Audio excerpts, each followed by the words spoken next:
Ambalino anga bi arabadonya December kalo kleshigi chikobani musorobau antunye anyini awfe akato anganyini nike koka kominye dotro Umar Mariko Minelikwe kungo jamana yere ka furbala selisebe nabi fo mako nyeta lisor alaya jira ka fo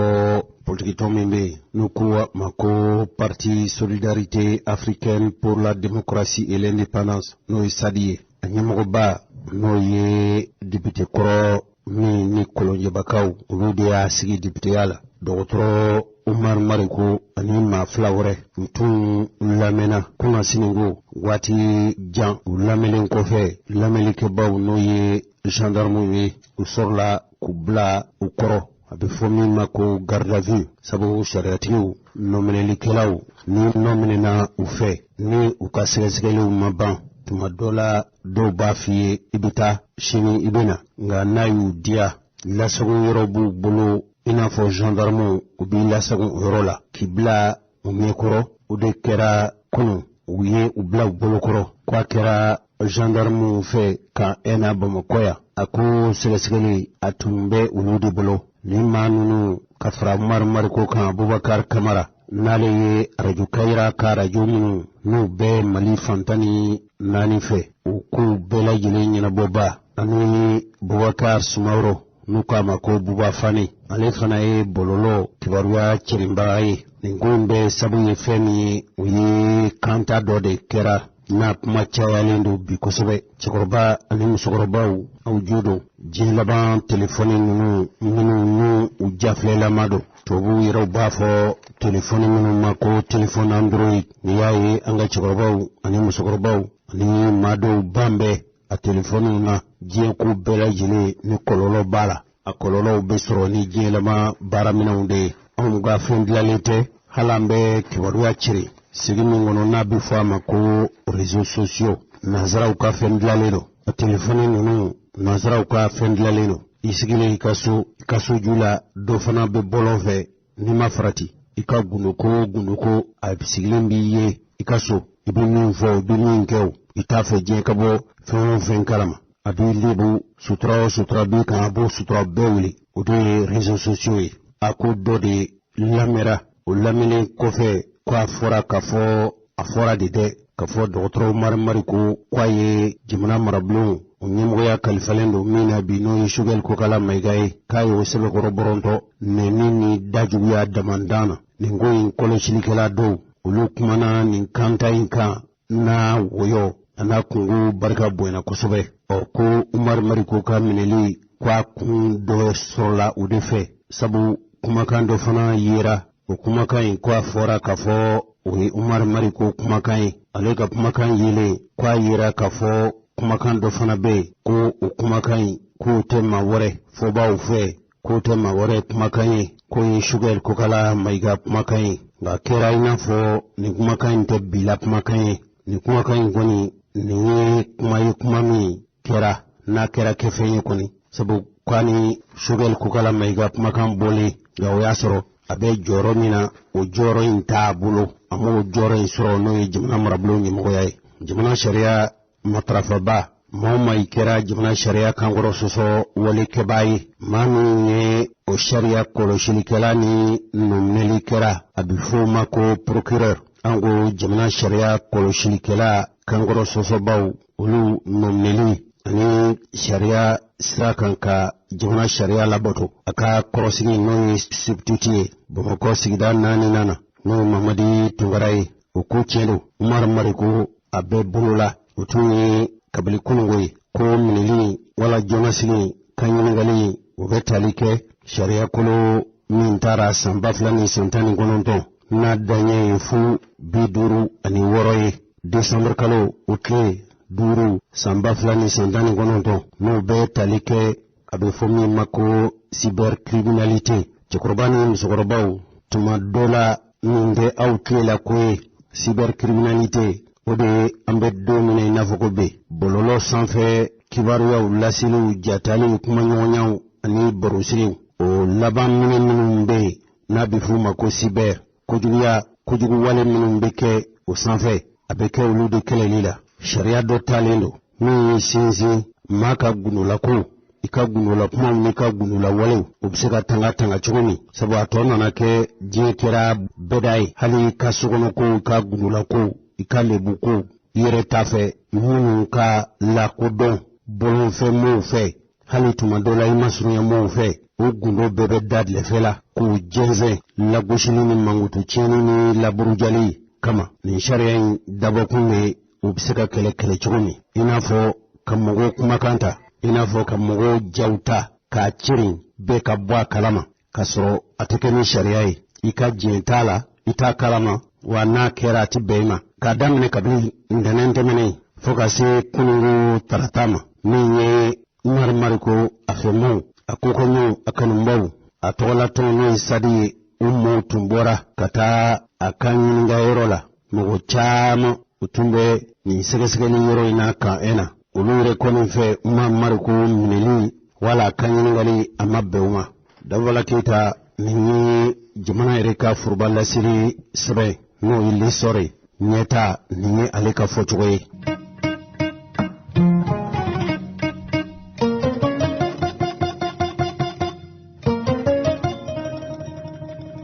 onga kungo ere tuntara segesegelila antimi laidu ta kafo ambenyi ke ka aku buguna tige anga jimana chikoroba musukorobawi mali kono ani mali koka nyere ya me kafo kungo kilisi kunje wati kuye umar mariko mune ku katana e kasugumbala ni kuma ban kelima achamambe atina sika ban folima ni ngoni abe femi ku fodron oye jimana den kambe mbali ai jimana den dusugun te keleye chikoroba do koma ku chinin kelai masabai afolo ni alebi mo blanyona abe kujugu ke hali ni ya fwai atame akera inafo ale sigikun ale kekunye cheninde o cheningela foloi cheningela flana ale fana aka cheni femi uyika mo blanyona be mo blanyona sabo ale tade bola ni ale fana ya damne akaranga kelede onudun ko kera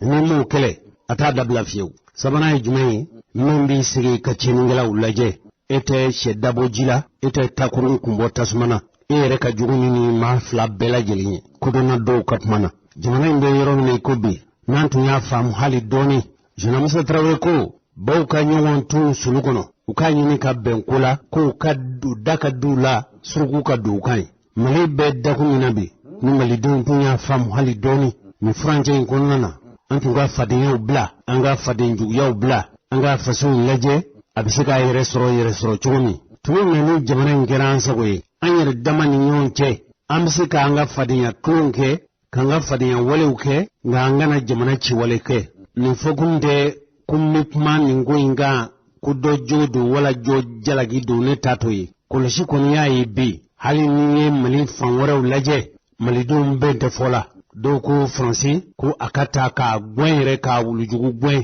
ka gwen ka wulujugu bla no fe do ko aide ni franci tara yala amina kedi olu yere dama be kelemina o ka jugu hali ni franci be ka cheni minin duanku nago ni Jose Traoré ni manyanendo na be mawo manyana ka fo franci na kunyi an dlali fanfla do imaite kodon imai be janfadela kudai franci madele kana frafin jamana kuno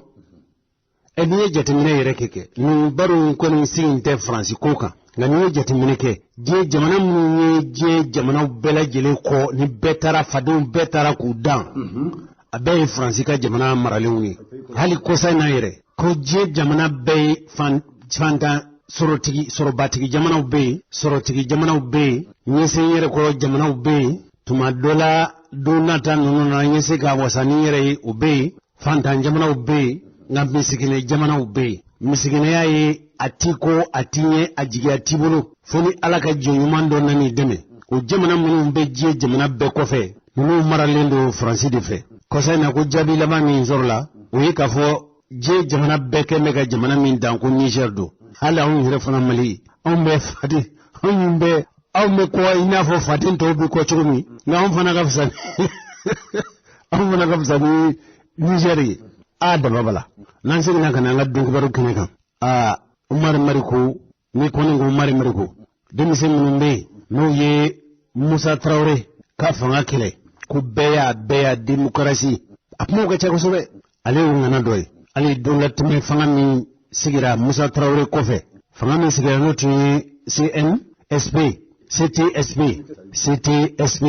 ale tu nyima doy o franje fanga atungo kundigala kadam no watisa foka se bima ajoda bo na kosore olu senidi dla katla kana sadidla o kofe parena dlala nunun be kundina kirawni nga kablu wati fobi Umar Marko koni Allah ko donelo ni feminye uye wasadiyai atera uye katlaka koye ma bisika fo gongoro yeredo jamana politiku kuma kabli bakilisani kima konontoni bi konontoni kelen kasebima ama fo Umar Marko ko o ko menena ko be kasula yala yaye mufamu sabu kunungu kwa kuma utumbi sina ka ena ko gendarme kala tumami ku ya domin katana ka subumbala akoningele ara kunga kakera yala etumewa Bawra Jose Traoré anga foli bangane babe iya fo chugamuna depuis kibora me somada jonala sufere somada la never tenendo desama kalot le woro samba fla min wankele ne taraka ena ngumeta akoni nkere ka ko mama ko welelendo ka sawu ke ko kando tara ka bla réseaux sociaux kan kwa amna nembo nola o kodela kuma kan ni alame ne kuma kan awore ne kununa ne alame réseaux sociaux kan ne alame sina chama mais masoka a partager maso fana ka ablala mo wala la menfe ne alame tuba muna ntoro tubala ansele kan ena nemme do zamana mu tumbe dala ye comme ka fara ko mo gna do ko le conscience ko mo gna do alors ha ngi kuna fundi lawe ne la journaliste kadi boga erula ngo anna kuna fundi la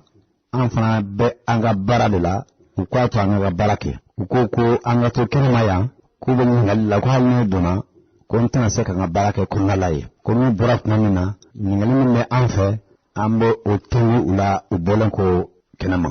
an tora Dar Salam kan niveau là anicité be rond-point de sudu fana la bambal be jama tora e utubala nga Umar Marko kele minalente ire Dar Salam sisa Abubakar Kamara aleye arajo Kaira nyamadoye coordinateur hakila arajo Kaira abse arajo su chama jamane kono nama se woro ma abse wolo blama ale o coordinateur général blogger de fana be ko Buba Fane ale fana événementiel abtu ko organiser événement sabu ma ko concert ka junu wala ka bonya fantan nan fe dom lalaw artisu ka o kula ben abo barala farku nyaaje ta fan fe kenya ko ma ko sida foot ni mawagli bala o fana chamana benya donc moi ça va de non nalendo an tora fo wakati jan marko ka aboka bora o dan telke ko ngali maba kunyinga maba donc ngali gala no gendarme ye o la gitemna ko ugatu bologoro ye kasabula abofuma ko garde à vue shera kodo ngali maba yuse ka to olu ka bolokan fo clé ça va 72 heures 48 heures donc o de kama ashira o shira kan ena ntene décembre kalotle woro kaduguje kunun taratala décembre kalotle wolonla samba fulani mgwankele ningalu bananko parce que pointure dona procureur fait nous kama anga procureur touré ango oloni fo ko faraka alebe segana fini bola sisa abu ma ko congé avec congé la sisa aka premier substitut no ye mamari tungaraye o de affaire instruit maintenant nous affaire instruit avait passé zanamu de gaboloka olu bo mininga zanamu kala ngala kuma mina wini ngali minke o abufuma ko audition o bebe 77 frala katla ka da ma wulele muka no man marko Abubakar Kamara ani Buba Fane ka audition daw kan ka ala saki critical offer wala ba jetene nuga kanka bla wala man nuga kanka nyangini min daw ka o bofo do yana ngasi kunun trata koma mere de mundo kuma kanka video ni enregistrement sonore nya fe mu nyala men sia chama Umar Marko no muna men Umar Marko badam na yelema katlaka premier ministre nini nsika sega nini ka tla ka kamara tawafo ko uganka debare sigi radio kaira kan shogal kama kabisa ke émission sabaye mais ko ale tanya do en tout cas wali ga proposition ni abisa ke frère be aboga kamara ale mi radio kaira coordinateur yi frère ba le kono mais wali ga proposition ni misaliye donc akala kala banni ni jubaro fanaye kadaga ko ko fa ni secteur chaman ke ka en dalaye ajrala kayra barakala wera fe ko kamara ye vocal de ci enregistrement sonore de ci mamar koma shogal be kuma mina shogal ga kuma umar yo ode jabi na ni shogal ni niye nga shogal ga kuma nimu ojo molame nga shogal be nufo atafo dola kuyi kasabu ke ale Musa Traoré ala ka hinala o ka parti UDPN ayo zenesi nyama wake katla Musa ga fanga chane sa 1991 92 aya ese ka parti sigi 5 ans ko to la UDPN na no Musa ga parti nga démocratie mouvement démocratique mo masoma donc o de la mana kana ke MPR donc shogal fwadama bafo ko 91 o mi kala sawo kan démocratie malla ko bengalo ko Musa Traoré walma armée malen parce que Musa ne président de la République c'est suprême des armées do ko armée machi armée mali de machi fa 91 ko école d'enseignement sa 91 ko mama sara 1991 ka ben zone kalabanti nu fanan barake banu bingani kalaw ko le sara 91 ko kuma lola ko arhumma ko ma démocratique nuru tun kwada na Musa Traoré ko la ko olu yɛrɛ bɛ sɔrɔ ka marifa ci mɔgɔw la ka o doni da régime Musa Traoré kan kun donc sogoli fɔdama a b'o fɔ a kɛra audio a ma kɛ audio ye o depuis 1996 a b'o kuma kelen kan donc a bɛ se ka kɛ sogoli ka audio in kuma kɔrɔ dɔ mais ni m'o lamɛn mais hali ni m'o lamɛn ni ye nin kuma mais sogoli da siɲɛ caman a bɛ ka min fɔ donc Umar ma ko y'a essayer k'a b'o de jaabi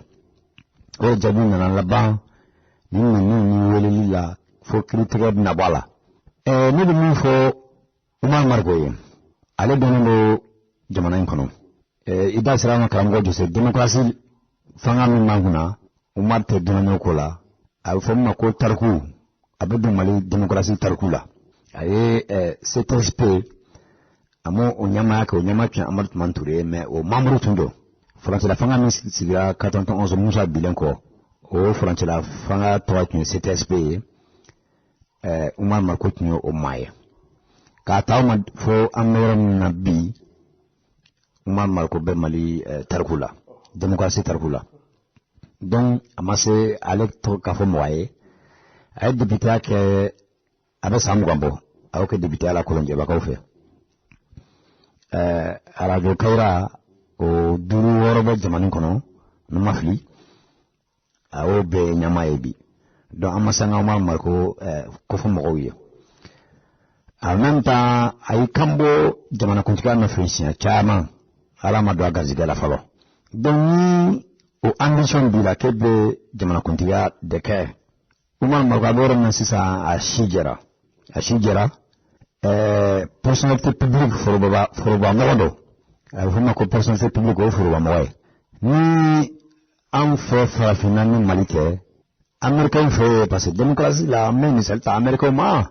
olu fɛ personnalité publique foroba mɔgɔ vie privée t'i la a bɛ se ka fɔ k'a to ɲɛfɛ siɲɛ caman hali faransi min y'an mara u ka FMI wari bonba FMI o ɲɛmɔgɔ dɔ tun bɛ ko Dominique Strauss-Kahn faransiga dɔ a ka vie privée y'a mɔgɔ sa kosɛbɛ donc dutigi hali ni bɛ ka du kɔnɔ i tɛ nin bɛn fo da la ni hakili la bɛ se ka fili i bɛ se ka denmisɛnninw papa i da la de ni i kun tigɛ mais il a moyen ben il va ba toi mon ami là il faut qu'on fasse ka soka make ni brain na fo ani umama ko ka ojola ni toi mon ni be jamana marafana man ba fe ka ambition ki be jamana mara bitwa ji che ka boy ko do be ma nga sala ko do be ma nga sala ngamba tatina ko fluido parce que ni ala me ibado ko mark mbado ko kuma kan de bo kene matin ka ke foroba kuma yata ay ni blemi ke adala surtout jamana pere muslima atosoka aninifo na kuma bara dogola ka ke kene kan koyi o de kan mamme ka anda bala bi donc tenendo tarata disana ka ukle wolonga ulamina tuguni audition banu unana chugamuna parce que voilà commune 4 tribunal labé kana ka en ko kuminga uga audition kara procès verbal la ko daw ko katanu ye procureur gasbituti fait procureur gasbituti non no mali tungaray wala je ka foko unum nalande commune ko loi sur la cybercriminalité d'Asrama. Loi sur la cybercriminalité min tara 2019 nous mafli. Au article 21 mwani kele 55 bidrunduru ani 56 bidrunworo ode bu nyangi. Loi sur la cybercriminalité ko fait. Afirma ko article 21 du code pénal fana bo nyongi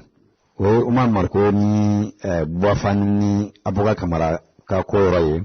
procureur gasbituti mamadi tungara ale décision ta ko katanu ye kaso bombala kunu tarata nu ma sabatara kaso bombala uga shu foloke uga kirifana bombala nokoy kuwa kiri wa jugement ko ke febre kalot le tanduru samba flan wan fla amisa ka min fo ni na wodo falo yen nga bok mala procureur ga sutiti an kafo mamani tungara kadaka mbado temsenindo aye barake ne bolo nouvelle horizon ne kumbe nouvelle horizon et relateur en chef ko mamina ale kumbe nouvelle horizon kuna fon sebenan anya baraka nyon fa nouvelle horizon ay to yende ka fonction publique magistrature concours ke ka passé ka jamana uyesa damama ke kalana institut là après travailler de manière après ay monun na jamana ko na fa yana ga so commune 4 tribunal là donc mbok ngara do dem sen min don tinanja bala parce que ale de tourner no labi ale procureur touré no labi amba fo aka tinanjala aba fuma ko il a été courageux parce que moi marko ye maminye mamme manda dawka ko gata kasola ifana to wanga don tarkula alaka nyaka damma dabala kita mbe dali masadili alaka jamanen basi yere kun soro mandogon sorola alaka ke malika yereso mingi umar mariko togola tom moye uye kuna funi la sila wele barosi keneka an sharia mun soro ka boye ulu fleni ni ko damne di ni ko damne. Il a été bien dit que Omar Mariko a toujours été dans la lutte désintéressée pour le Mali. Kafo Omar Mariko bada kudai atatu ni fasukode. Omar Mariko n'est pas mobilisé par ses propres intérêts. Omar Mariko temaye minye tanyini kelaye. Je pense que le témoignage que ses camarades ont fait ici le montre vraiment très bien. Et c'est comme ça qu'il est avec nous également au niveau du parti Sadi. Parce que nous avons créé le parti en 96.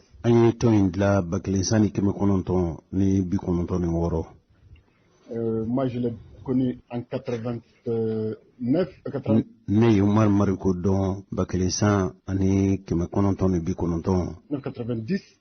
ani wati quand il créait l'AM Mamina a tenu le Golden Guatonde là. Montrer un peu, avec ses camarades bien sûr, m'a montré un peu le draft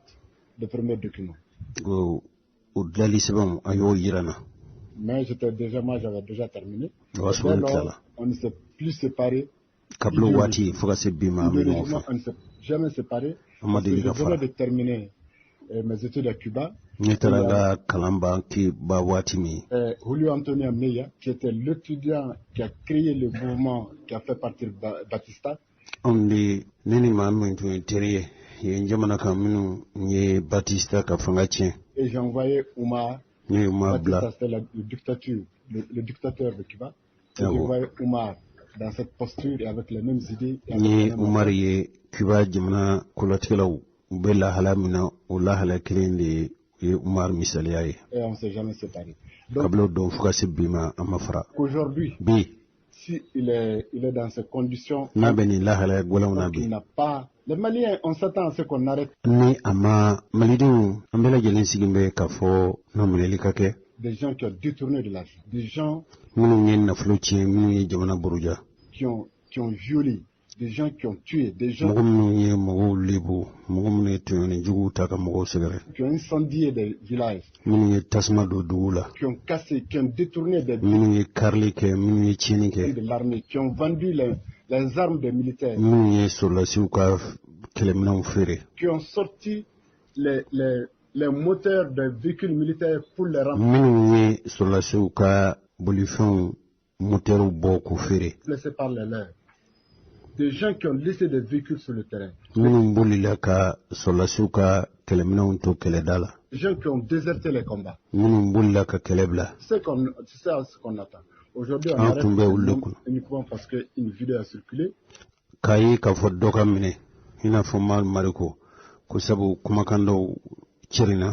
Un message a circulé. A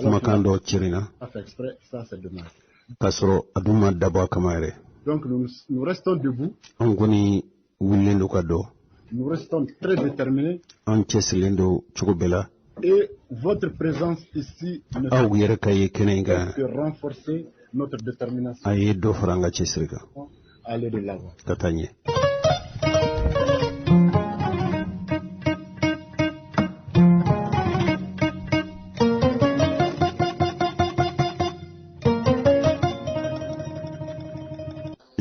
Sharia Doye, Mariko Ka Surnodomba, Maître Mariam Jawara, Alitu Mana Kungo, Angali Lama.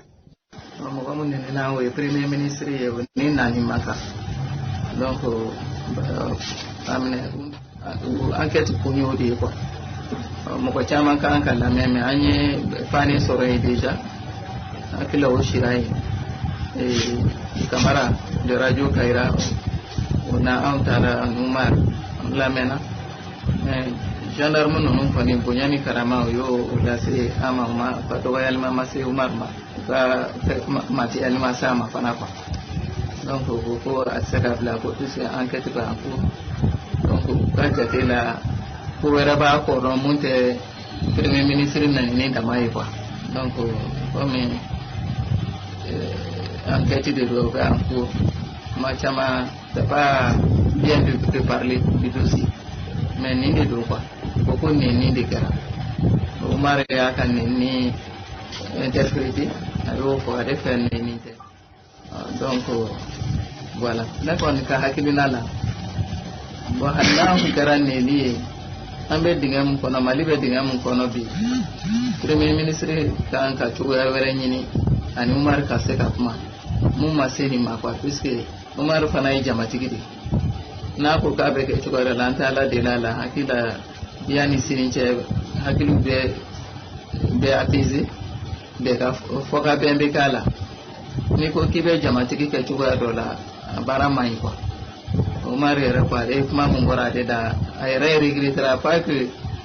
siranya do de mais ay mun fo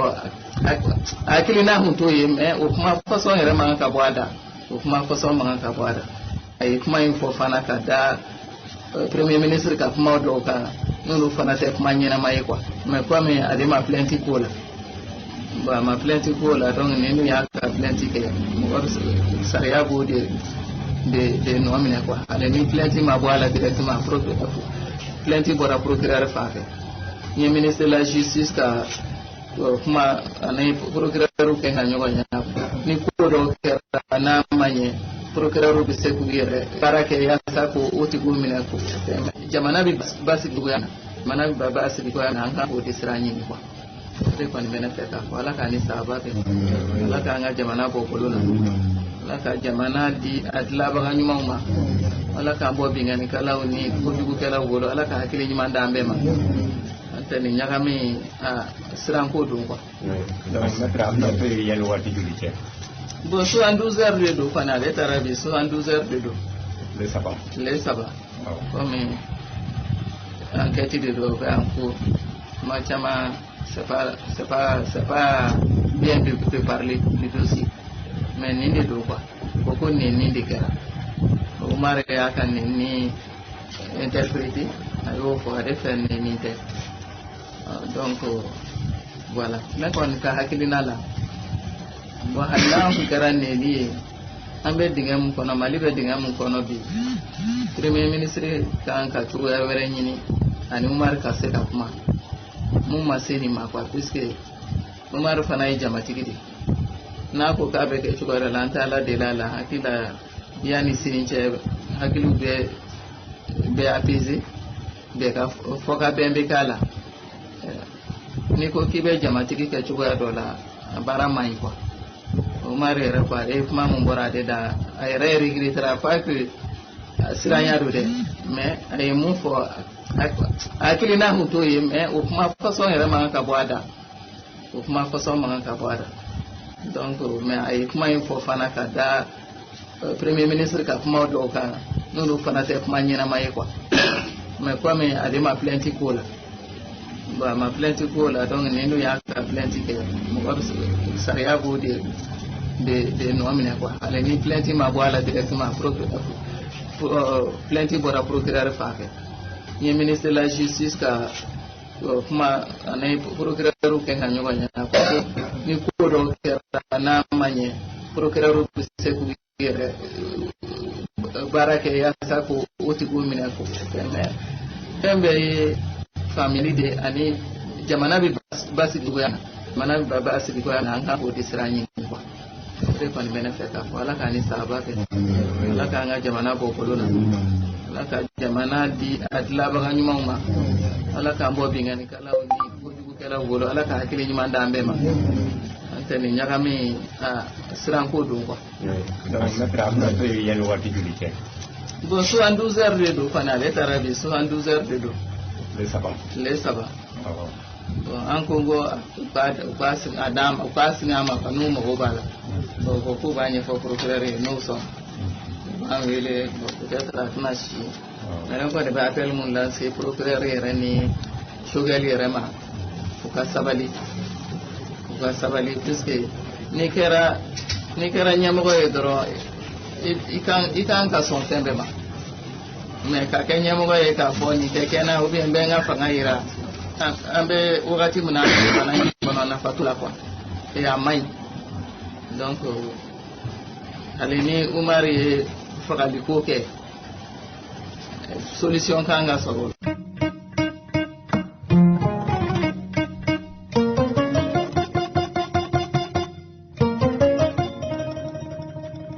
kenyere ye kunafuni fasila se sɛbɛn min bɛ n'a bi fɔ a ma ko l'indépendant Ablaye Jara a ko kɛlɛbolo dɔw kɛlɛ marifatigi dɔw u ma lakodɔn nin tile laban ninnu na wɛlɛ min bɛ n'a bi fɔ a ma ko o bi ko dɔ cira MINUSMA ka sɔrɔlasiw u ka sɔrɔlasi daga min n'a bɛ Kidal Gawo ani Menaka hali ni mɔgɔ ni ma to a la bolofɛnw caman tiɲɛna wa nin kɛra i n'a fɔ nin kɛlɛ ninnu a bɛɛ kɛra waati kelen de la ale ko nin bɛ dalu min jira o de k'a fɔ jamana in a lakanabaliya a kolokololen don kari tɛmɛnen n'o bɛna desanburu kalo tile 5 ma ko gwɛlɛ n'a bɛ fɔ a ma ko obi ko tira ka ɲɛsin MINUSMA ka sɔrɔlasi daga min fana bɛ Gawo nin kɛlɛtigɛ wale ninnu ka ɲɛsin diɲɛ jamana yɛrɛmahɔrɔnyalenw ka kɛlɛcɛw ka dagaw ma MINUSMA ka kan min bɛ Kidal ani Ansongo fana ni yɔrɔ fila ninnu ko yɔrɔ ko cili min kɛra ko u ka laɲini ma sɔrɔ kibaru min sɔrɔla ka bɔ MINUSMA yɛrɛ yɔrɔ olu fana y'a jira k'a fɔ minaka ko mugu cira ye fana minaka MINUSMA ka kɛlɛdaga min bɛ yen ko mugu cira ye fana ni diɲɛ jamana yɛrɛma hɔrɔnɛw olu ka sɔrɔlasiw ka dagaw de ye nin kɛra waati la waati min Faransi b'a fɛ ka dɔ bɔ a ka kɛlɛcɛw la a yɛrɛ ka sɔrɔlasi daga min bɛ Kidal Tessali Tombouctou ko min ye Kidal ni Tessali ta ye ko bɛ Mali sɔrɔlasiw ani MINUSMA mɔgɔw de bolo nin kibaru lase sɛbɛn kelen a ye ɲɛfɔli kɛ a ko Mali yɔrɔ min n'a bɛ Gourma Rarous ani Gosi cɛ o furancɛ dugu min bɛ n'u k'a ma ko Tin Alata Mali ka kɛlɛbolo dɔ k'u tun bɛ fɛlɛbɔli la janfa bin'u kan mɔgɔ marifatigi dɔw fɛ minnu fana ma lakodɔn a marifaci senfɛ ko Mali sɔrɔlasiw ye kɛlɛ tiɲɛ ninnu bolo kɛlɛ kɛra kɛlɛ 4 de senfɛ hali ni mɔgɔ ni ma to a la Mali sɔrɔlasiw kɔni k'u ko u ka sɔrɔlasi cɛ 4 k'olu tun joginna u ye sɛgɛsɛgɛli minnu kɛ k'u nana ye k'a fɔ kɛlɛminɛn dɔw ani kibaru lase minɛn dɔw ani marifakisɛ dɔw o dɔgɔkun na tile 2 ka tugu ɲɔgɔn kɔ Desanburu kalo tile fɔlɔ tɛmɛnen ko mɔgɔ marifatigi dɔ tun birin bɛ tu kɔrɔ k'a ye mugu ci sɔrɔlasiw olu ka kolo la ko nka minɛna yan'a bɛ se ka nin baara in kɛ a sɛbɛn kelen a y'a jira k'a fɔ Gourma Rarous ni Gosi ko pabalikɛla ninnu kɛlen don k'u dagaw don yen kosɛbɛ dɔɔnin don k'a fɔ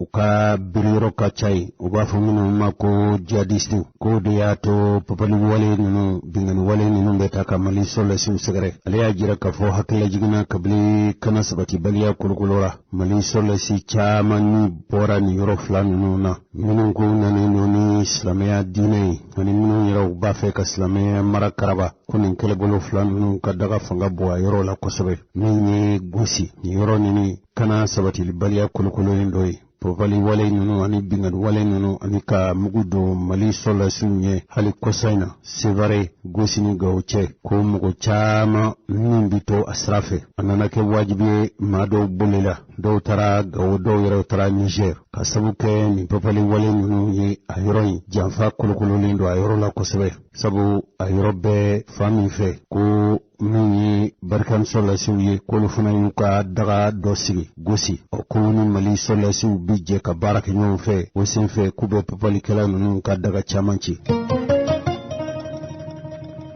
Amalimaw o kunnafoni lase sɛbɛn kelen y'a jira k'a fɔ fali dɔ kɛra kari tɛmɛnen nin kalo in tile 5 ka se tile 6 tɛmɛnen ma k'a kɛra dugutila waati fɛ yɔrɔ la yɔrɔ min n'u k'a ma ko Inta Shaka ko ni o bɛ Gawo Worodugu tilebi silege fɛ mɔgɔ marifatigi dɔw k'u lakodɔnnen don k'a fɔ ko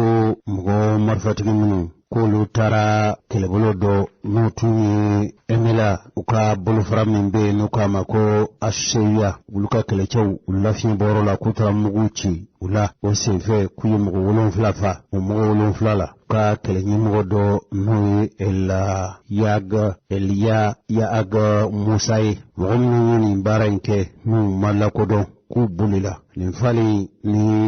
MLA mɔgɔw n'o coordination de mouvement de la Zawadi k'u bɛ layidu ta ka ninnu fɛlɛbɔ minnu y'a kɛbaw ye u bɛ se k'a lasɔrɔ cogo min k'u bila sariyatigiw ka bolo kan nin papali kɛlɛbolo kɔrɔ in k'u y'a ɲini bɛɛ ka jɛ a yɔrɔ in na min b'a to kunnafoniw bɛ se ka sɔrɔ nin ko in bɛ se ka ɲɛdɔn cogo min Masiri Job y'a jira k'a fɔ hakilila jiginna nin ko in bɛ kɛ waati min Aseya ka kɛlɛbolo ɲɛmɔgɔ n'o bɛ Doro n'o ye Yaaga Musa ye a n'a jɛɲɔgɔn kɛlɛcɛ tɔw k'u tun bɛ daga sunɔgɔ de la u tun bɛ lafiɲɛ na sanubɔ yɔrɔ dɔ kɛrɛfɛ Inta Shaka o ko yɔrɔ de la sa binganikɛlaw nana firiw ka ni marifa ye u ka kɛlɛcɛ 7 min bɛ yen nin sanubɔyɔrɔ in a nana kɛ i n'a fɔ an balimakɛ ye min fɔ an ye fali jugu de bɛ k'a yɔrɔ la bi kosɛbɛ kosɛbɛ jamana ka mara tɛ nin yɔrɔ in si la o tuma o yɔrɔ ninnu Yaaga Musa a n'a a ka kɛlɛcɛ 6 ɲɔgɔn k'olu de tun bɛ ka sunɔgɔ sanubɔyɔrɔ dɔ kɛrɛfɛ ko mugu nana ciw la ye Mali dun ka fanga ni Mali ka mara tɛ a yɔrɔ kofalen na tuguni ko kɛlɛbolo ninnu n'olu ye jamana bɔrɔtɔla kɛlɛbolo kɔrɔw ye olu kɛlen bɛ k'u yɔrɔ ninnu k'u ka daga ye u b'u ka lakana sabati a yɔrɔ la nka u n'a ta o ta u yɛrɛ dama tuma dɔ la k'u bɛ firi ɲɔgɔn kan nin t'a siɲɛ fɔlɔ ye koyi sabu nin kɛlɛbolo ninnu yɛrɛ dama min ɲɔgɔn fa u b'u fa minnu b'a fali jugu kɛ a bɛ se ka bɔ fan bɛɛ fɛ a bɛ se ka kɛ kɛlɛbolo maa bɛɛ ye wala a bɛ se ka kɛ papalikɛla ninnu ɲɛ ko ni fali in kɛra k'a kan ka ɲini o sira de fɛ nin min kɛra nin kalo in tile 5 ka se tile 6 tɛmɛnen ma n'u ka sɔrɔlasi dɔ fagara kibaruya in an ye nin sama ka bɔ fasigi lase bondaso min sɛbɛn min na a bɛ fɔ o ma ko l'indépendant.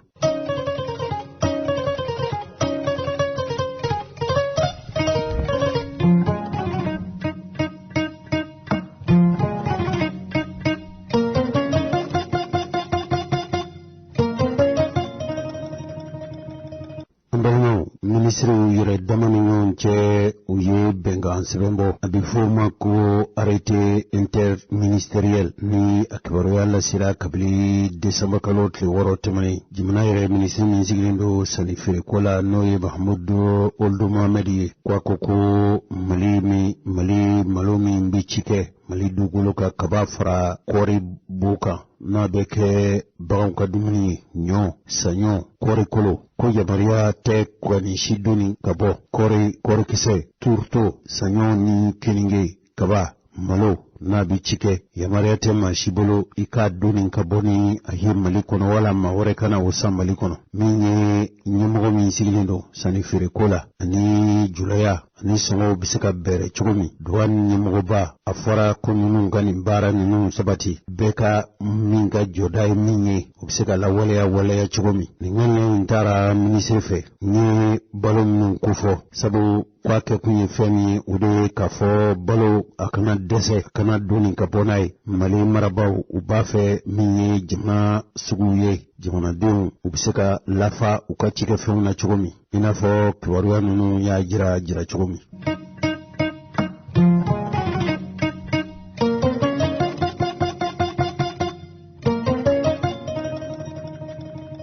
An balimaw an tun ye Bakari Togola ka bilali ko kuma fɔ aw ye Bakari Togola yɛrɛ a tun ye ɲɛfɔli kɛ nka o tun tɛ bila ɲɛfɔli ye ko kiri tigɛbaw tun ko k'a ka bila a bilali sabu ye fɛn min ye minnu tun laɲinina nɔfɛ ko a nɔ tɛ a la dalu ma sɔrɔ Danbala Keita ko kibaruya cunna tuguni yala o sariyatigi kelenw don sa wa sabu ni kiri sigira kiri bɛ tigɛ kiritigɛlaw fɛ nɔminɛli bɛ kɛ nɔminɛlikɛlaw fɛ kiri sɛgɛsɛgɛliw bɛ kɛ sɛgɛsɛgɛlikɛlaw fɛ u bɛna laban fɛn min na o de ye kirisigi ye anw bɛlɛdugukaw ko k'i wele bɔgɔ jeninen kan fɔlɔ kiribulonw tun bɛ kɛ bon minnu kɔnɔ u tun bɛ bɔgɔ jeni ni bɔgɔ jenina biriki jeninen so i bɛ don o kɔnɔ a bɛ f'o ma ko bɔgɔ jeninen nka an bɛ don min na i n'a ka fɔ bi o bɔgɔ jeninen so ninnu a fɔcogo don n'o tɛ i bɛ wele kiri la Bakari Togola a ye waatinin kɛ kaso la u tun y'a minɛ a minɛlen kɔfɛ u tun ko a ka taa ka so kiri tun tigɛra a tun minɛna ni ma fili Bakari Togola ka musokɔrɔba n'o y'an ka musokɔrɔba ye a fatura o y'a sɔrɔ Bakari Togola ka ko ninnu golobalen don kɔsa in na kiritigɛlaw ko k'a nɔma ye k'a bila la k'a ka taa ka so a tun kɛra Bakari Togola fɛmɔgɔw fɛ nisɔndiyaba ye nka a kuma golobalen don ni tile 2 in na tuguni ko a welelen don ko ka segin kiri in kan ne kɔni m'a faamu minnu ko i ka bila yala olu de bɛ se k'i wele tuguni wa jamana minisiri min sigilen don jo sariya ko la o don sa wa Bakari Togola welela a welekun kura ye kɔrɔlen ye wa kura dɔ de karamɔgɔ Jose Tarawele i bɔra ka fɔ cogoya min na Bakari Togola ye waati jan kɛ kaso la kunna minɛlen don ko cikɛlaw ka kɔɔri wari ko o miliyari caman ko o tunna nka fuma ko crime économique na a kelen kun tɛ a ka ko accusé k'a ni minnu jɛra ka wale in kɛ o tun ye maa 11 ye donc dasi spécial de sigira crime économique kama novembre kalo tile 29 jaabiya bɔra ko Bakari Togola ni a nɔfɛmaw minnu tun nɔ minɛlen don cikɛlaw ka kɔɔri wari dumuni na k'u ka taa u ka so ko u nɔmaya la u bila ko pour faute de preuve ko u ma se k'i bolo da kisɛ kan manque de preuve dalu jɔnjɔn ma se ka sɔrɔ k'a fɔ ko nin miliyari caman dagira donc o kɛra novembre kalo tile 29 a ma mɛn kosɛbɛ yɛrɛ nka kunun tarata donya fɛ décembre kalo tile 7 an ye gafe dɔ ye bɔlɔlɔ sanfɛ an ye sɛbɛn dɔ ye bɔlɔlɔ sanfɛ min bɔra ministre de la justice garde des sceaux o fan fɛ a signalen don date b'a la mais ko courrier confidentiel de don a kɔni bɛ bɔlɔlɔ sanfɛ o courrier b'a yira ko bagatɔgɔla n'a nɔfɛmaw ka kiiri ko dɔw tɛmɛna min kɛra a bilali sababu ye a bɛ n'a fɔ procédure yurugu bɛnbɛn dɔw kɛra a kɔnɔna la o de y'a to a bilala a ma condamné k'a ka taa kaso donc ministre de la justice ale fana ka yamaruya bɛ parquet kan parquet a bɛ fɔ ma ko procureur o de ye lettre ci cour d'appel procureur ma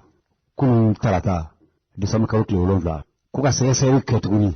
ka da kan ko fɛn dɔw kɛra a kɔnɔ olu ma ɲɛ olu tɛ ko jɛlen ye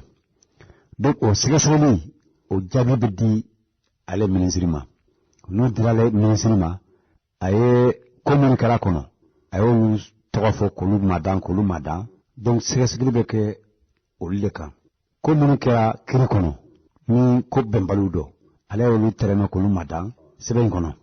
ka a lisi a y'o lisi de joint lettre in na mais a m'olu préfet latigɛ mais pièce jointe lettre in kɔfɛ a y'olu ma dan an ma se ka olu dɔn mais en tout cas bakuruba la a bɛna fɔ ale ma sɔn bagatɔ la ni a nɔfɛmaw bilali ma donc pourvoi de cassation de bɛ kɛ ni sɛgɛsɛgɛli in tɛmɛna tuma min na n'o papier dira ma jugement min kɛra novembre kalo tile 29 o jugement bɛ kase segin bɛ ka kan tuguni. An balimaw nin b'a jira k'a fɔ min ye bagatɔgɔla ka ko ye ko nin tɛ a bannen fɔlɔ Renouveau TV o sera ka bagatɔgɔla ka sɔrɔnadonbaga sɔrɔ an tɛ u ka fɛla lamɛn nin ko la. N'ale y'a fɔ a y'a fɔ ni dalilu dɔw de ye n'o dalilu b'a bolo n'o dalilu bɛ se k'a to a bɛ minnu y'a baara kɛ a bɛ se k'olu nɔɔni mais an ka fɛn dɔ fɔ ɲɔgɔn ɲɛna olu nɔɔni tɛ se ka kɛ sababu ye k'a fɔ ko arrêt ka cassé Cour suprême na koyi u tɛ ɲɔgɔn ye sira la olu ye n'u ye faute kɛ u bɛ faute personnelle de kɛ o tɛ impacté anw ka procédure kan an ka procédure min bɛ yen sisan o ye pourvoi min kɛra procureur général fɛ Cour suprême na o pourvoi min kɛra o pourvoi in de kan ka juger pourvoi in fana na anw bɛ associé o pourvoi la anw mana associé o pourvoi la procureur général b'a ka baara kɛ anw fana b'an ka baara kɛ o bɛɛ bila juge chambre criminelle juge ɲɛkɔrɔ olu b'an wele kiiri la an bɛɛ bɛ n'an fɛla fɔ n'a a sariya o sariya de ye kuma wɛrɛ t'o kɔfɛ o ni ministre kɔni y'a ka baara kɛ a b'a ka il est dans son rôle mais seulement anw bɛ min fɛngɛ la ni fɛn in ye tiɲɛ barakili jagabɔ don cogo di ne tɛ se k'a faamu k'a fɔ a fɔra ko fɛn don ko mɔgɔ ko tɛ dɛ ko fɛn confidentiel don n y'a kuma mɛn ne kɔni t'a dɔn ko min na nin fɛn ninnu bɛ ɲɔgɔn a yɛrɛ sɔrɔ bɔlɔlɔ sanfɛ o sɔrɔla cogo di n y'a kɛ ou bien a dabɔra kun dɔ de kama peut-être Cour suprême mɔgɔ minnu kan ka na baara kɛ sisan est-ce que peut-être olu tɛ se ka bagabaga n'a ye an bɛ pourvoi kɔnɔ pourvoi ka juger ni pourvoi jugera n'a fɔra k'a fɔ ko pourvoi la ko moyen min dira procureur général fɛ k'a ka pourvoi défend k'o moyen sabatilen don k'o moyen de b'a to arrêt min taara a bɛ cassé ni arrêt cassera an bɛ segin ka na cour d'assises la kura ye tuguni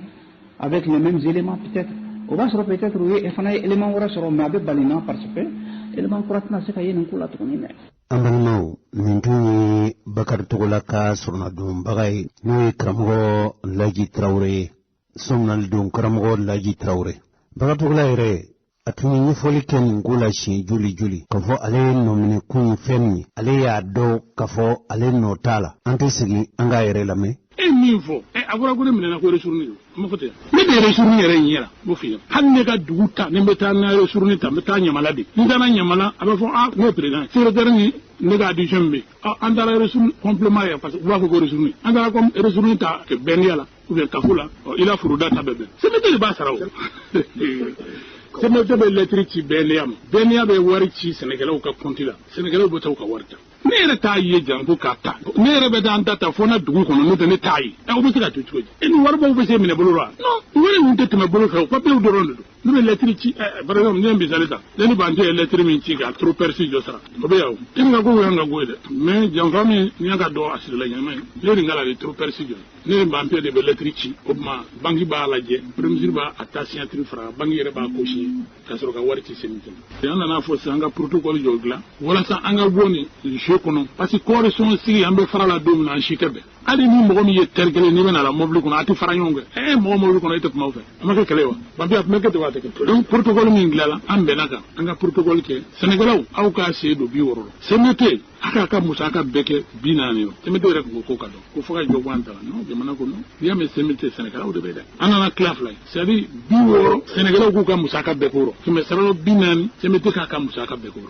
ese yatam o kime saralo binani bi woro ambe naka donc bi woro mi me jan ci kelawma kan gana son sigi na masuguba do donc masuguba e torme tane on be kono to fo ci gelanya masuguba e kono doni ama fo correction e dorme sigi ka yiri sigi do la ko donc ni correction sigi rasa correction na correction consultant jo beta consultant o kume primature yɛrɛ ka bolo kan parce que faɲanama aliyelen bɛ primature la donc primature ka bolo kan n'o ciden faɲanama kɔnɛ a tulo b'a la ala k'a sara a ye min kɛ cikɛla ye o ma consultant ma na jati bɔ n'a y'a sɔrɔ an ye dɔrɔmɛ taa min fɔ cikɛla ɲɛna jati bɔlen kɔ o sɔrɔla wa o ma sɔrɔ an tɛ semete ka 40 ɲini ka i kɛ o man ka wari don parce que ni ka wari ma sɛnɛ 40 tɛ o donc an ka wari de don a kɔrɔ tɛ ka wari dɔ kɛ mais i ka wari ma sɛnɛ wari ko kuma bɛ fɔ wa ne ma an bɛ tɔnɔ kila n ko fɛn dɔ de bɛ a fɔra k'e wa fini feere e ma taa fini feere e bɛ tun sɔrɔ ni ka wari ma sɛnɛ kɔrɔ ko kuma tɛ fɔ tɔnɔ ko kuma tɛ fɔ donc o 60 na ni tɔnɔ sɔrɔla kɛmɛ sarala fana sɔngɔ kɔfɛ o tilalen don 7 ye 45 o bɛ taa di cikɛla ma sɔngɔ dafa ye mɔgɔw b'a ko tɔnɔ tɛ o sɔngɔ dafa de don réseau yɛrɛ tɛ o bɛɛ ye mɔgɔw ka fɔ ye sɔngɔ dafa de don ni mɔgɔ min bɛ système kɔnɔ sɔngɔ dafa de don sɔngɔ dafa don k'a fɔ ko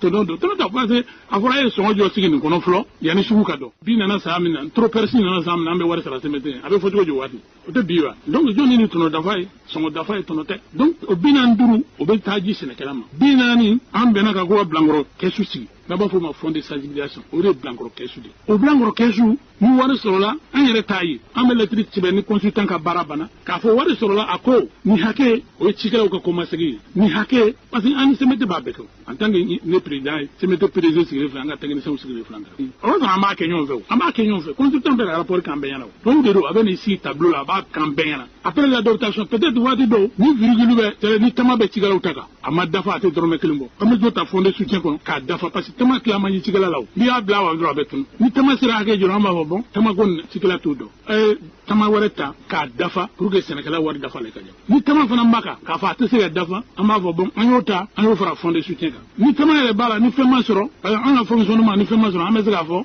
yanni wari ka don bon an ka nin hakɛ ta a k'o fara fonctionnement kan mɔgɔ kelen t'o kɛ an bɛɛ b'o kɛ ɲɔgɔn fɛ o ko gɛlɛn jumɛn o ko gɛlɛn jumɛn mais ne minɛna k'a sɔrɔ 19 milliards o ma sara 2 milliards bɛ compte kɔnɔ o bɛ yen o ma bɔ ne yan ɛ yan 22 milliards ne k'o bɛ yen ne fɔra ko ne yɛrɛ y'o dun ne b'o dun cogo di maliyɛn an tɛ ɲɔgɔn ɲininka o la tiɲɛ ka gɛlɛn dɛ Bakari man ɲi an ye o ye tiɲɛ n'an bɛ nin min fɔ jɔn de y'a dilan ko ne ni tiɲɛna de ye nin da depuis sɛnɛ bɛ yen sɛnɛkɛla tun bɛ ressource dɔn a bɛ tɔnɔ dɔw bɛ a bɛ fond de soutien depuis sɛnɛkɛla bɛ yen u tun b'o dɔn wa ne min nana sigi a b'a kɛ galama ye tiɲɛ ko cogo di non ne t'o mɔgɔ ye ne ka dignité dɔn c'est ko ne ma dignité o tɛ ne ka baara ye e min fɔ a fɔra ko ne minɛna ko ressource don a ma fɔ ten ne de ye ressource yɛrɛ ɲɛ la b'o f'i ɲɛna hali ne ka dugu ta ni n bɛ taa n ka ressource ta n bɛ taa ɲamala de ni n taara ɲamala a bɛ fɔ ne ye président ye secrétaire ni ne ka addition min bɛ yen an taara ressource complément ye parce que u b'a fɔ ko ressource an taara ressource ta bɛnniya la ou bien kafo la i la furuda ta bɛɛ bɛn CMT de b'a sara o CMT bɛ lettre ci bɛnniya ma bɛnniya bɛ wari ci sɛnɛkɛlaw ka compte la sɛnɛkɛlaw bɛ taa u ka wari ta ne yɛrɛ t'a ye janko k'a ta ne yɛrɛ bɛ taa an ta fo na dugu kɔnɔ n'o tɛ ne t'a ye o bɛ se ka to cogo di ni waribaw bɛ se minɛ bolo la non wari ninnu tɛ tɛmɛ bolo fɛ o papiyew dɔrɔn de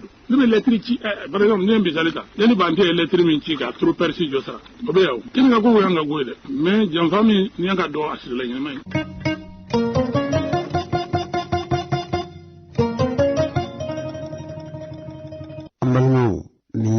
tile 7 ye bi arabadonya December kalo tile 8 diɲɛ dongo don ji bi da a sanan kan a jigilatigɛ na kamanagwan ani a galo majira o de bi dada ɲɔgɔn kan kabili December kalo tile 7 tɛmɛnen ni jamanaden dɔw dɔgɔjɔlaw tun do dɔngɔnɔ dugu kɔnɔ hali minnu ye dɔngɔnɔw yɛrɛw dɔngɔnɔ duguw ka faraɲɔgɔngatɔnw ye hali kunungo dɔnkibaru kɛnɛ kan aw tun ye u ka jigilatigɛw a tun y'u lamɛn ni o fali jugu in senfɛ u galuma jirani u ninjuguya wale min kɛra ka tasuma don bolifɛn na ka mugu ci a la ka musow ni denmisɛnw fa maa 30 minnu jogina ka ca kosɛbɛ politigitɛnw ka fara jamanadenw kan ninnu bɛɛ lajɛlen ye ka jigilatigɛ kofɔ k'u y'a mɛn a y'u jigilatigɛ a y'u kɔnɔ gwan a y'u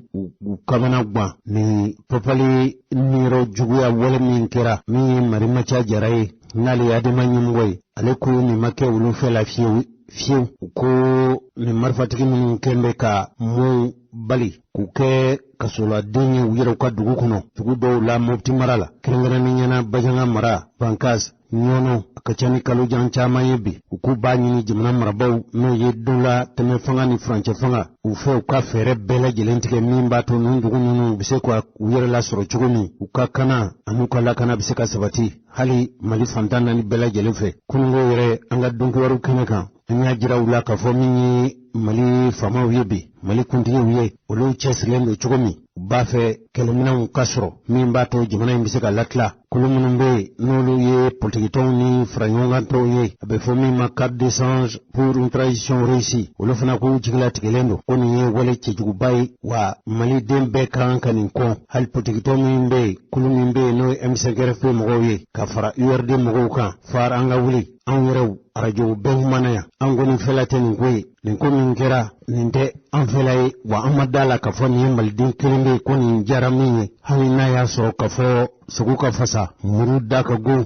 fan dɔw fɛ hali diinɛ ɲɛmaaw kɛ i n'a fɔ Imam Mamudu Diko ale y'i kanbɔ nin ko la an t'a yɛrɛ fana lamɛn ale min lamɛnlen don a fana ye mɔgɔ min a kumakanw lamɛnlen don Mali fantan naani fɛ kɛrɛnkɛrɛnnenya an ka jamana kɔrɔnfɛla fɛ hali a fɔ Mali fantan naani bɛɛ kɛ Imam Mamudu Diko a y'i kanbɔ an k'a yɛrɛ fana lamɛn. Inna lillahi wa inna ilayhi raji'un. صلى الله وسلم وبارك على محمد وعلى آله وأصحابه ومن تبعهم بإحسان إلى يوم الدين. السلام عليكم ورحمة الله وبركاته. أما الله سبحانه وتعالى تنو ألم ينال بالتنو لحليا بلجدنا مسمين كوكو كما ومسجة ما نتوركو نانا نمو وبسيكة على دم كدونغا فوكو أوني على دتاي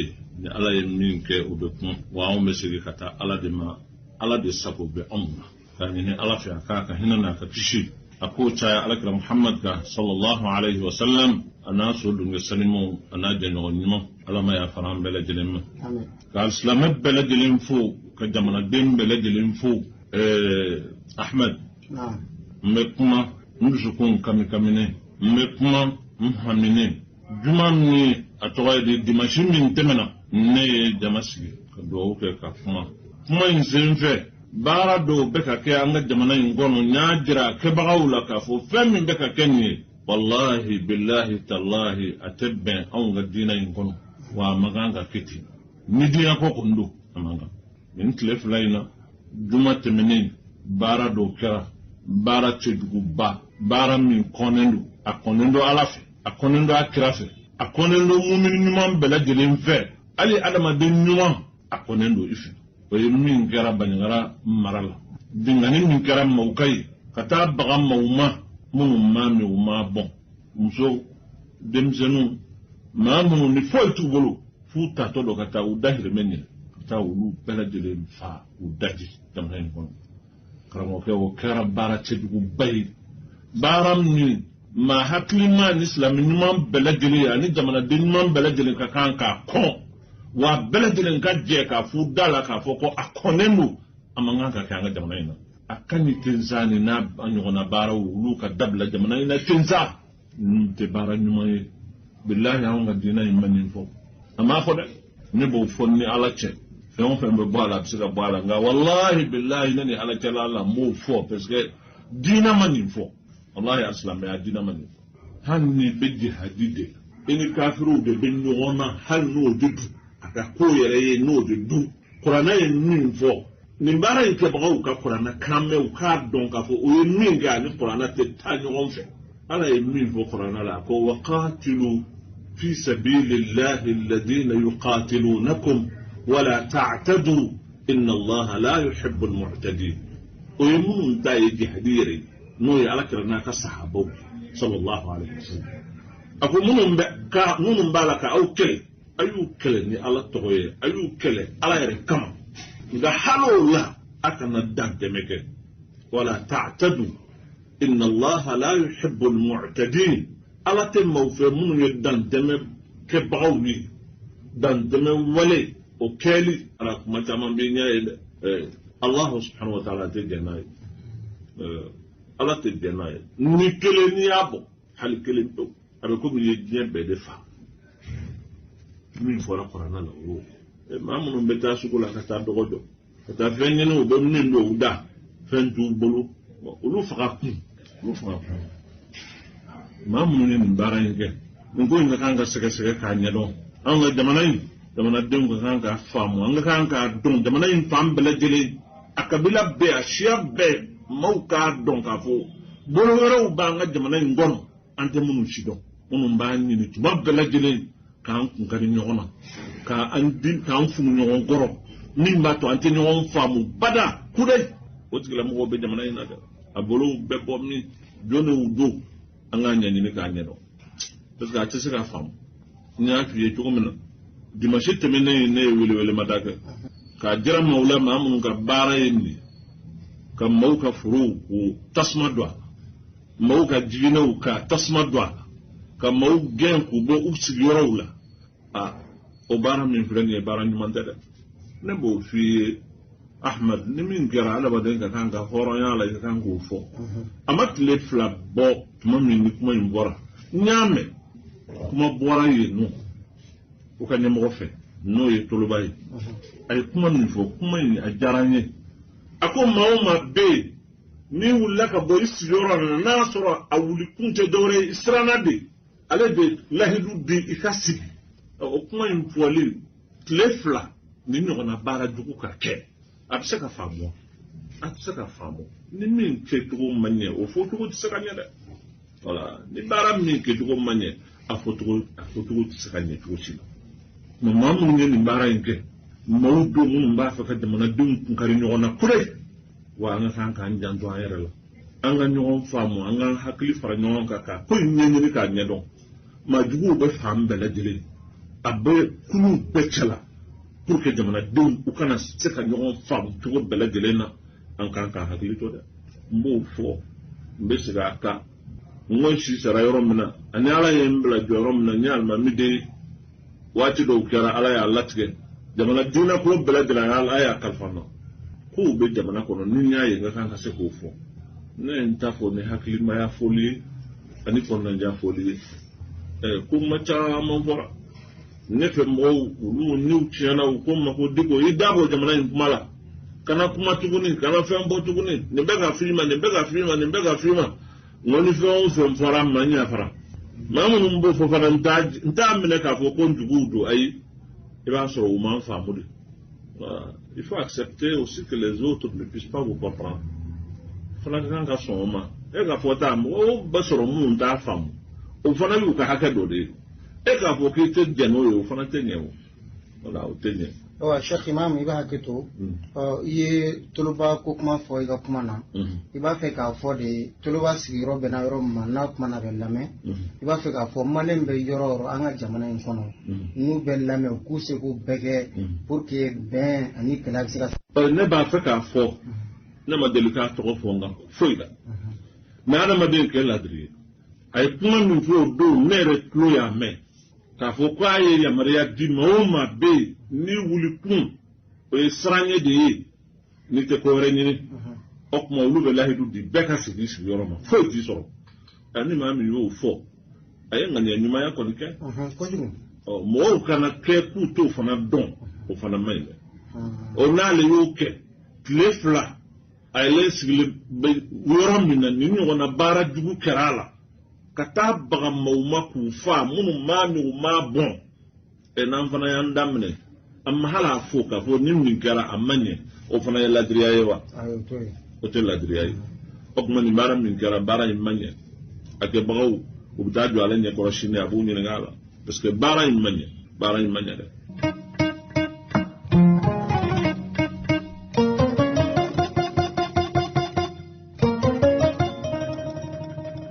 dafa bala Kita anga jamana marabau no ye don latme fanga mo ye abe fo femi mako assise de la refondation kake natun laydu tara akan ka damine sibiri nata décembre kalo tlemwani kile mali fantan nani bela jilefe min ye jamana kono nay antu ye folike ka fo mamunu no akobina di uluma anga dundubaru temene nununa no bina ke jamana ka furbasirin adin faya bina uluma sigidawla ko kake danamugo ye dugulew ye ma famiyalew ye min be jamana den be mine chuku kilena dine ko tala kunklena ko tala be daka douala nga kirangirani nyana min ye konfesigiraw ye ani mobtimaraw ye yengaw kuku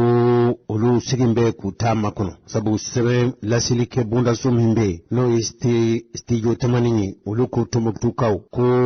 olu be ku labe min bato belajile ni misika surala chogomi Tumbuktu mere nyini ngale studio tamani fe uluko kolo sigimbe ka ni laje kono nga uluka hamina ko famba oye lakana kwe Abdoulaye Alaji Sise ongami jenitai mer danga mimbe studio tamani ko uluko ko ni ngani anyumande uluko ni la benendo ka ko kono uya jira kafo uluka ha kono gwanko nuka hamina ko ulu be minbe jini marala uluka kono gwan kanani lakana kode uluko ko jimna marabaw yulu la doniya kama dabali ni fere mun kanga tige ulubu ko dabali utige nga yoro do be na fo fana obe juila marala yin sigi baw jimna den ga danama sigile nunun ko halbi ulu ma tam sratama jimna marabaw fe ningo yin sigi kuna adun tote bereshini tuguni zantebugu ulu fana kuku ulu tama damine anyebla chaw madamne ko sabu sebe masoro kuma bina sigi kunna umakibabu ya jonjon soro nga ko ngoni hali ni de assise national kunga ngoni jamana de nga bende sabu ni ko anga jeka sigi iko anga jeka ben fo malde mbele jele furgu mbani yonche fadinya mbani yonche kiriya mbani yonche anga fo hali fadinya juguke imai ni magala ko mande fadinya te sunogola fadinya te ko jugude ma juguti basina musoyi chegoroba kote kunga nani bai shieta ibaka biyo kadirore alini datse kafu afasugote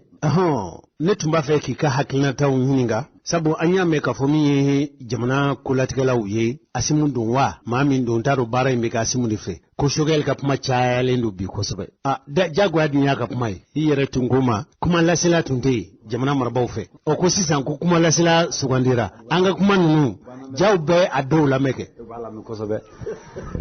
bola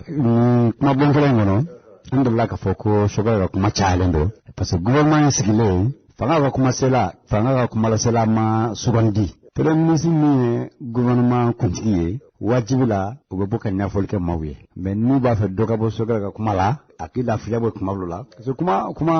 mai ali abe mangami nabi ko so amme uma marko ka komina no ko kurai ali baga to la fana ni ay sigebe ka baga fana bla la kuma na de ya kuma na wa tara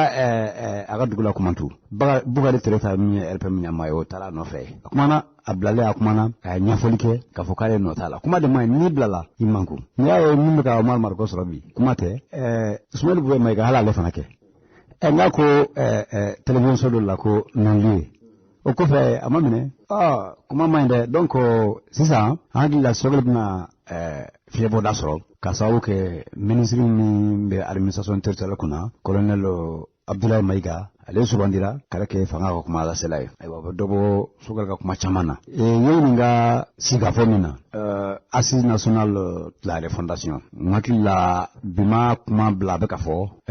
shogel tala be asimi tala ben ka sawu ke ministre do sigilembe refondation kama no Ibrahim Ikasa Maiga ale min be refondation kuna bi wode be assise nabe hanna so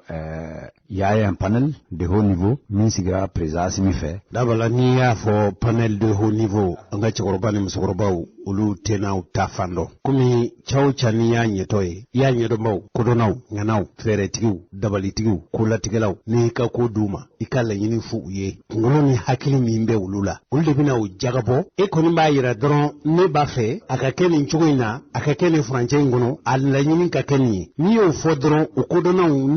n'i y'o ŋana ninnu ta olu bɛ fara ɲɔgɔn kan ka hakili jagabɔ kɛ o dabali n'o fɛɛrɛ minnu kan ka to i ka laɲini bɛ sɔrɔ olu b'o ɲini ko o jira i la n'i y'a lajɛ ni miirila k'a fɔ nin ye dabali ɲuman ye nin ye sira ɲuman ye nin bɛ bɛn nin bɛ ne ka laɲiniw sɔrɔ o tuma n'i ye sira d'u ma o bɛ tɛmɛ o sira fɛ. Bamanan i ka ɲɔgɔnna bamanankan ka gɛlɛn ne ma dɔɔni kuma ka gɛlɛn ne ma yɛrɛ kosɛbɛ sigikafɔ in hakili a bɛ daminɛ desanburu kalo tile 11 de ye k'a fɔ desanburu kalo tile 30 san 2021 sigikafɔ ye damu ye maa caman y'a yira ko olu bɛ taa sigikafɔ in na parti politique caman société civile jɛkulu caman olu y'a yira k'olu bɛ ye sigikafɔ in na a bɛ daminɛ dugumisɛnninw na ko dugu tɛ ban ka ye dugu la k'a ka dɔgɔ dugumisɛnninw a bɛ daminɛ duguma ka yɛlɛ sanfɛ kominiw ani dugu ni togodaw olu bɛ ɲɔgɔn sɔrɔ commune na olu b'u ta kɛ n'olu bɔra u bɛ ɲɔgɔn sɔrɔ cercle mɔgɔw fana bɛ mɔgɔ dɔw sugandi olu bɛ taa région kɔnɔ région fana mɔgɔw bɛ dɔw sugandi olu bɛ na Bamako o y'a sɔrɔ Bamako commune 7 olu fana y'u ka mɔgɔw sugandi bɛɛ bɛ ɲɔgɔn sɔrɔ a kuncɛ la décembre kalo nata tile 30 maliden minnu fana sigilen bɛ kɔfɛ an ka tunkarankew ɲinɛ a tɛ se ka kɛ olu kɔ ka sababu kɛ u jɔyɔrɔ ka bon kosɛbɛ Mali ka ɲɛ t'a la hali furancɛ fanga ye jɛkulu kɛɲɛ misi ko CNT Conseil national de transition n'olu bɛ wasadenw ka jɔyɔrɔ fa maliden minnu sigilen bɛ tunga fɛ an ka tunkarankew u caman bɛ o kulu in kɔnɔ mais gouvernement tana jateminɛ ko jamana 20 bɛɛ kɔfɛ maliden ka ca o jamanaw kɔnɔ o jamana 20 na Côte d'Ivoire b'a la France b'a la Sénégal b'a la Gabon b'a la États-Unis b'a la Congo fila b'a la donc jamana 20 maliden ka ca yɔrɔ mun na ko assise nationale de refondation bɛna taa kɛ yɔrɔ in de la nka jɛkuluba dɔ fana sigilen bɛ yan ko conseil supérieur de la diaspora n'o ɲɛmaa ye Mamadu Sherif Hayidara ye o y'a ɲini ka minisiri Ibrahim Ikasa Mayiga ko ka sigi n'a ye u ka ɲɛfɔ kɛ ka da ka ale fana sigikun ye ka malidenw nafasa minnu sigilen bɛ kɔfɛ ani minisiri Ibrahim Ikasa ye ɲɔgɔn ye kɛ ntɛnɛndon u bɛnna kan parce que ale laɲini de kɛ ko ale hakili b'a la yanni assise nationale de refondation in ka kɛ dialogue national kɛra IBK tile la o min kɛra IBK tile la k'o kɛra jamana 25 minnu bɛ kɔfɛ malidenw sigilen bɛ jamana mun na kɔfɛ ko munna furancɛla fanga bɛ dɔ bɔ la k'a sɔrɔ malidenw bɛ a yɔrɔ bɛɛ la jamana 5 bɛ yen u tun y'o bɔ a la ka sababu kɛ malidenw bɛ dɛ mais u y'a jateminɛ ko malidenw man ca a yɔrɔw la kosɛbɛ ka tɛmɛ tɔ ninnu kan Hayidara y'a jira CSDM président ko u ye 5 min bɔ a la k'a fara kan donc ministre sɔnna ka laɲini ma u tun ye jamana 5 min b'a la n'o tilala ka fara kan gouvernement tun taara ni 20 de ye mais a kɛra jamana 25 ye 5 minnu bɔra la o ye Canada ye o ye Togo ye o ye Ghana ye o ye 3 ye Arabie Saoudite y'a 4nan ye Espagne y'a 5nan ye hali Ghana Malien bɛ Ghana koyi Arabie Saoudite Saudiya o Saudiya ne bɛ Saudiya ta kalama kosɛbɛ malidenw ka ca yɔrɔ min Maka bɛ o la ani Madina hali baarakɛyɔrɔ dɔw bɛ yen Jeda kɔni Jeda an ka consulat bɛ yen hali Arabie Saoudite dugumisɛn caman bɛ yen malidenw bɛ se ka sɔrɔ yɔrɔ ninnu fana la nin kɔni ye hakili ɲuman de ye o b'a jira k'a fɔ an ka Mali donnatɛmɛ fanga ɲɛmaw u b'a fɛ yanni nin kalo in décembre kalo tile 30 cɛ a ka dɔn k'a fɔ an ye dɔ kɛ k'i ka kuma sinsin halisa hali ni tun bɛ se ka dɔ fara 25 in kan ka da ka maliden carolen dɔ dɛ i yɛrɛ da se an man ka baro dɔ senfɛ ko dɔw bɛ Singapour de wa Singapour Bangkok malien bɛ voyager dɛ malien bɛɛ fan bɛɛ fɛ Chine b'a la o bɛ taa Chine dɛ malien ka taa Chine ambassadeur bɛ yen Chine b'a la jamana 20 in na Chine b'a la donc a kɛra 25 ye sisan hali n'u bɛ se ka caman fara o kan ka kɛ jamana 30 walima jamana 40 ye o bɛɛ bɛ sɔrɔ o kan ka kɛ 38 yɛrɛ ye ka da kan Mali ambassade consulat o bɛ jamana 38 de kɔnɔ munna o tɛ taa yɔrɔ bɛɛ la minnu bɛ n'olu bɛ baara kɛ ambassade kɔnɔ n'o consulat kɔnɔ malidenw de don u k'a kɛ dɔrɔn Mali ka représentation diplomatique bɛ yɔrɔ yɔrɔ assise in ka kɛ o de ka ɲi ka a sɔgɔ ne ka ko an lamɛnbaaw ne min sɔrɔ k'a fɔ o de nin ye hakɛto bɛ ka sala la Mahamadu Sukɛli Kokala Mayiga daba bala ko dɔ bɔra a ka kuma na ni Mali yɛrɛ kuntigi y'a ye k'a fɔ jamana marabaaw ka dantigɛlikɛla n'o ye porte-parole du gouvernement ye ka maa wɛrɛ sugandi o tilara ka kɛ sɔrɔdasi ye o bɛna dɔ bɔ Sukɛli ka kuma na anw minnu fana ye kumalaselaw ye waati sera Mali in kɔnɔ an ka fɔtaw dɔn hali n'an bɔra gundo dɔw kalama ko bina ni lebu ye an ka miiri Mali ye an ba de Mali bi minɛ i n'a fɔ an bɛɛ ba musokɔrɔba n'o ye Maliba ye a man kɛnɛ an bɛ ka siran Ala kana an minɛ na o waati a bɛ makaran na kumaw bɛ kuma na an yɛrɛ dama ni ɲɔgɔn cɛ an k'o kumaw to yen o Choguel fana k'a dɔn k'a fɔ n'i bilara jama ɲɛ i bɛ kɛ sununkun ye ko maa ti kɛ anw ka ɲɛmaa ye i tɛ bila jama ɲɛ ko fɛn tɛ f'i ma i tɛ fɔ ne ma nin tɛ kɛ ne na o tɛ kɛ anw ka jama ɲɛmaa ye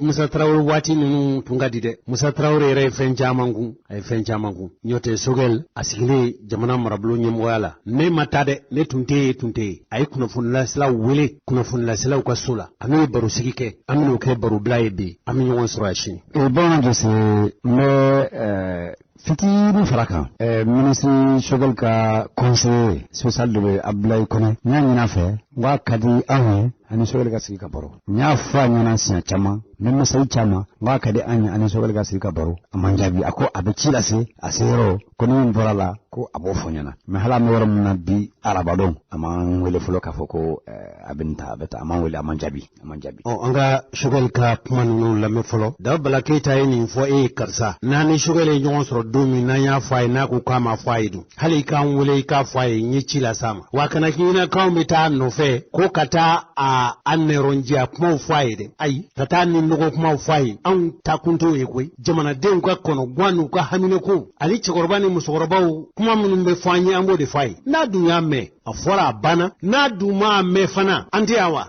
K'an lagosi k'an lamalo k'a yira k'an tɛ foyi ko hali sisan hali basaw bɛna tulonkɛ Mali la il y a quelques années a kun tɛ se ka kɛ Mali la o a kɛra parce que erreur dɔ kɛra o ani n ka jugu dɔ bɛ k'i labɛn ka Mali sigi kɔ bi Maliens bɛɛ kan k'i tɛgɛ di ɲɔgɔn ma les héritiers de Mamadou Konaté de Fili Dabo Sissoko de Modibo Keïta de Moussa Traoré de Amadou Toumani Touré de Alpha Omar Konaré de Amadou Aya Sanogo ni Dionkunda Traoré ani Ibrahim Bokar Keïta ani Bandaw bɛɛ kan k'i tɛgɛ di ɲɔgɔn ma ka fara Hasimi Goïta kan ka se ka jama bono ni jamana bɔra nɔgɔ la don min na n'a ye Mali jɔ ka hɔrɔnya segin ma bɛɛ bɛ t'i ka parti la i bɛ t'i ka campagne kɛ min ka di o b'o fɔ mais aujourd'hui an kan ka tɛgɛ di ɲɔgɔn ma kan ka jamana bɔ gɛlɛya la parce que jamanaw dɔw bɛ yen u t'a fɛ Mali ka hɔrɔnya n'a danbe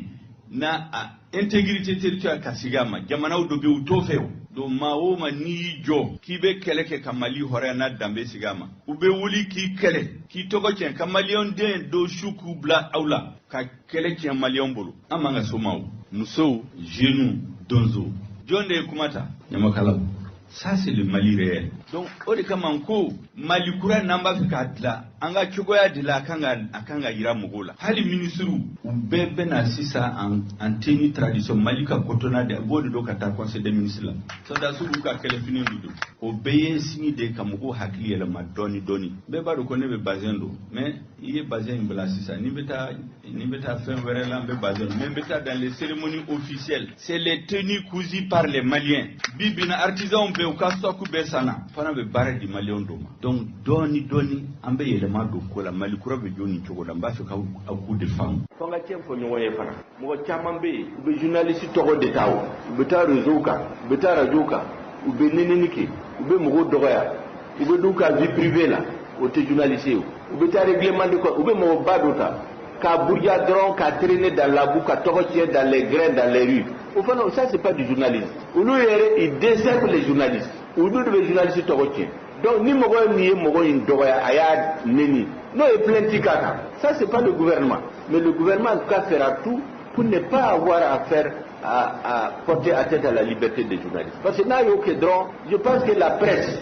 n bɛ tila o la s'il y a un homme politique au Mali qui doit beaucoup à la presse en tout cas n'i ye mɔgɔ saba ta